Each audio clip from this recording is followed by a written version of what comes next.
ntiyabikoze ari ukubipima oya ahubwo yaza kuyinyuma aje gucungura kubw'urukundo n'imbabazi z'Imana yaramutanze. Yesu nawe yabikoze abishaka kugira ngo aduheshe ubugingo.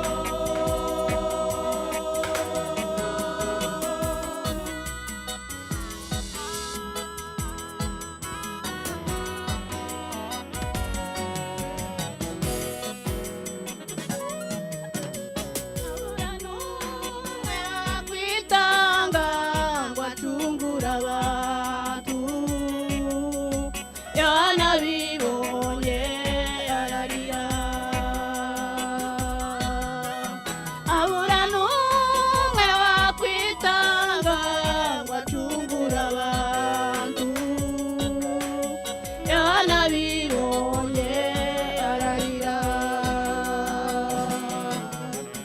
Maze ntare mu muryango wa Yuda bitanga ati ndaje soza ubushake bwawe Mana yanjye. Maze ntare mu muryango wa Yuda bitanga ati ndaje soza ubushake bwawe Mana yanjye. Ntiyabikoze ari ukubipima oya ahubwo yaza kuyinyuma aje gucungura kubw'urukundo n'imbabazi z'Imana yaramutanze. Yesu nawe yabikoze abishaka kugira ngo aduheshe ubugingo. Ntiyabikoze ari ukubipima oya ahubwo yaza kuyinyuma aje gucungura kubw'urukundo n'imbabazi z'Imana yaramutanze.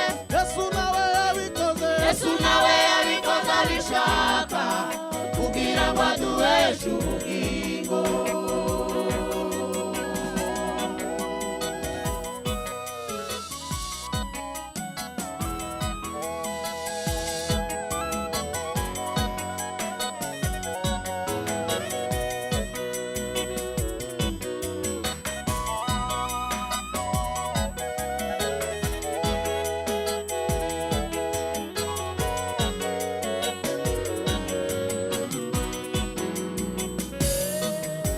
Yazanywe no gushaka icyari cyarazimiye.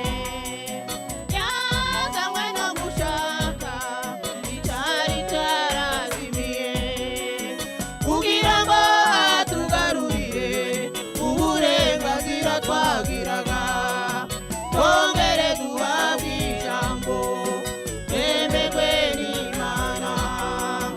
Kugira ngo atugarurire uburenganzira twagiraga twongere duhabwe ijambo twemerwe n'Imana. Himbazwa Yesu we himbazwa Yesu himbazwa Yesu ibyiringiro by'ubuzima ni wewe tubikesha. Wewe watumye twemerwa ibyiringiro by'ubuzima ni wewe tubikesha. Wewe watumye twemerwa. Himbazwa Yesu we himbazwa Yesu himbazwa Yesu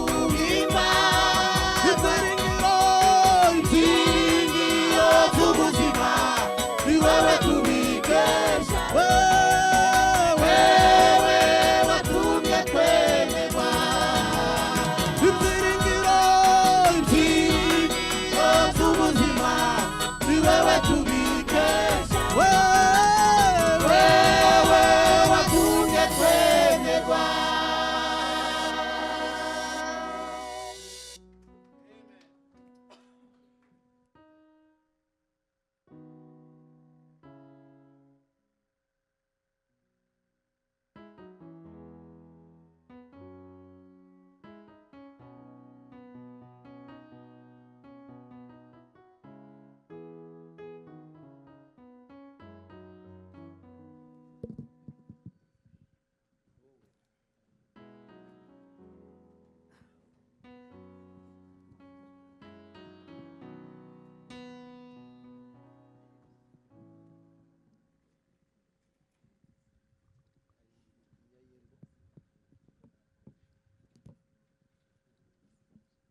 udashinganye gendana amahoro ubugingo bwanjye burinzwe n'uwabupfiriye udashinganye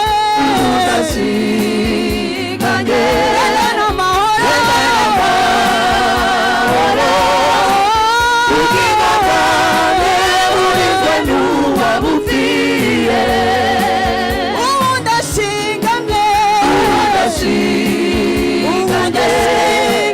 gendana amahoro ubugingo bwanjye burinzwe n'uwabupfiriye udashinganye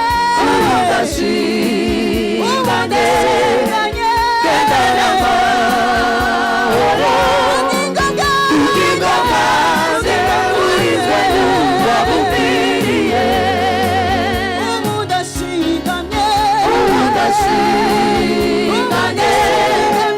gendana amahoro ubugingo bwanjye burinzwe n'uwabupfiriye udashinganye gendana amahoro ubugingo bwanjye burinzwe n'uwabupfiriye navuye mu byaha ubutware bw'isi ishyira mu buhungiro bw'umukiza Yesu navuye mu byaha ubutware bw'isi ishyira mu buhungiro bw'umukiza Yesu kandi navuye mu byaha ubutware bw'isi ishyira mu buhungiro bw'umukiza Yesu ubu ndashinganye gendana amahoro ubugingo bwanjye burinzwe n'uwabupfiriye ubu ndashinganye gendana amahoro ubugingo bwanjye